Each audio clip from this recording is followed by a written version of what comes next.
السلام علیکم ورحمۃ اللہ وبرکاتہ۔ ناظرین، علامہ حافظ خادم حسین رضوی 1990 میں جامعہ نظامیہ رضویہ میں علم صرف کا درس دینا شروع کیا۔ 1993 میں محکمہ اوقاف لاہور کی طرف سے دربار سائیں کاماں والے گجرات میں خطابت و امامت کے لیے آپ کا تقرر ہوا۔ بعد ازاں دربار حضرت شاہ عبد المعالی کی مسجد میں تبادلہ ہوا۔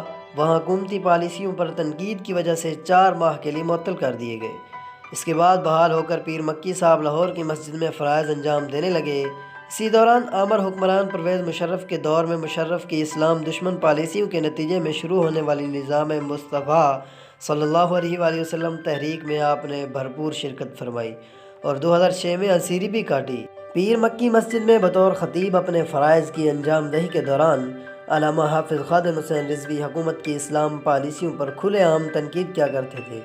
جب غازی ملک ممتاز حسین قادری گستاخ رسول ملعون سلمان تاثیر کو واصل جہنم کیا تو علامہ حافظ خادم حسین رضوی مسجد سے سرکاری پلیٹ فارم سے کھل کر غازی صاحب کے اس اقدام کی حمایت کی اور خراج تحسین پیش کیا، جس کے نتیجے میں محکمہ اوقاف نے انہیں ملازمت سے برطرف کر دیا۔